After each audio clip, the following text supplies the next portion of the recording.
Good morning, everyone. This is Rick Baker. I'm in the Frisco, Texas, at Caldwell Banker. Here's the update on the Dallas Fort Worth real estate market. It still continues to be just blood in the streets. Lots of opportunities to buy. If you're trying to sell, just forget it. Forget it. You know what? Go to my website, neversellyourhome.com. I teach people to never sell their home. If it's good enough for you to live in, it's good enough to rent out. I was an investor before I was a realtor, and at my peak, I owned 52 rentals at the same time. There's nothing for creating wealth for your family, for your children, like real estate. It's the safest long term investment on the planet. And that's why all the wealthy people put money into real estate. God's not making any more dirt. In regards to the real estate market, this is an ongoing series about mistakes that realtors make when talking to their buyers and investors. Right now, we're going into a huge opportunity for buyers.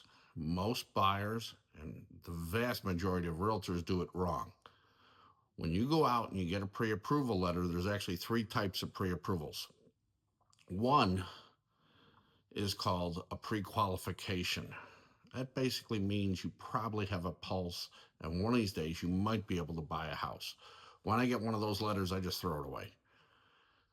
Pre-qualification, and most people don't even read it, especially the buyer's agent, because I get them when people send them to me and for making an offer on one of my listings. I tell people, I tell the realtor, I said, did you read the letter? And they go, yeah, they're approved for 400,000. I said, no, did you read the letter? The rest of it. You didn't have your income tax in. You didn't have your pay verified. You didn't have a full tri-merge credit report where they look at all three credit bureaus. A lot of times they just pull one quick one, and then that's it. That's a pre-qualification. Any good listing agent, any good realtor knows that that buyer's not serious. And the listing agent is not going to get married on a contract to someone like that they don't even know if they can perform. So that goes in the garbage. Second one is a pre-approval letter. That is where they do a more thorough look at it, but most of the time those are done through what's called desktop underwriting. If you look it up, you'll see it's desktop underwriting, or AUS, automated underwriting system. In other words, a computer looks at it, they pull credit, they do a quick debt to income calculation, they pull your credit score. A smart monkey can get a desktop underwriting approval. All right. Same thing. I read the qualifications. Has the buyer submitted all their information? Do we have their tax returns? Do they have the last couple of years of income verified? W-2s, pay stubs, year to date, etc. That's okay. But what you should do, because the market's going to start to heat up really, really fast. When those when that happens, your pre-approval letter is going to look like garbage next to what I recommend clients do. And that's where you send the entire file into underwriting. Whenever someone's bought a home, after they go under contract, the loan officer will send it to an underwriter for verification of everything. They do a full thing. All the documents are in, everything's been verified, employment's been verified, credit, full debt to income and analysis, everything's done. When I have that letter for one of my buyers, sometimes it's called a TBD. In other words, all we need to do is put in the address. The address is to be determined, TBD. When it's in and out of underwriting like that, I can present it to the listing agent and say, listen, he's in and out of underwriting. This is like cash. Unless they get hit by a bus, they're buying the house. Makes your offer so much stronger. And the market's going to heat up at the latest by spring, likely before that. Here's something for you to look at. This is from Fannie Mae and Freddie Mac. They say, and this next year, real estate sales are going to be up at least 10%. At least 10%. When the interest rates get below 6%, you're going to see a massive influx of buyers, because most buyers, ask yourself, how many people do you know or work with that have said this exact statement? I'm not buying a house till the rates come down.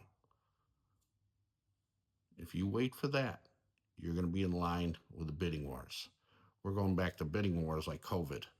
The reason for that is because something like 65 to 70% of the homes in America have the ultra low COVID interest rates.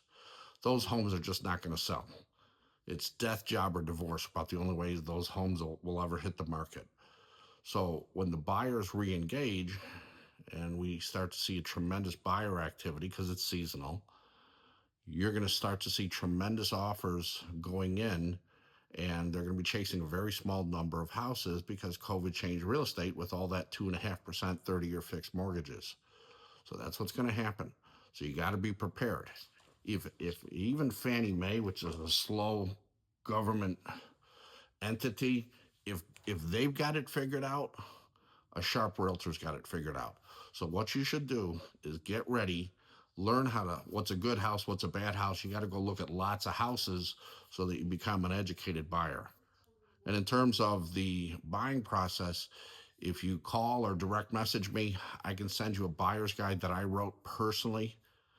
Like Coldwell Banker, and I love Coldwell Banker. It's by far the best brokerage.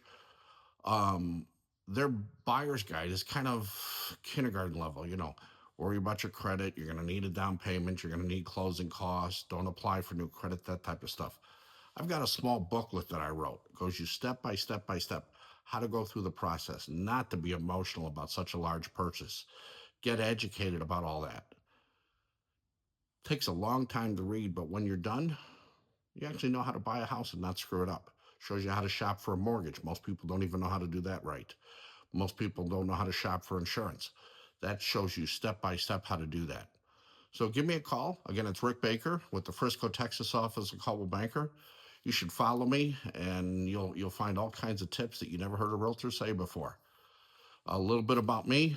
Last year, I hit top 4% in the world for Coldwell Banker. I've been an investor for almost 30 years. I started buying investment properties in the late 90s. At my peak, my wife and I, we owned 52 rental homes at the same time, and that's what I teach people to do, how to create wealth. Never sell that home. If it's good enough for you to live in, it's good enough to rent out. When's the last time a realtor told you that? So give me a call, 972-836-8880. Thanks for your time.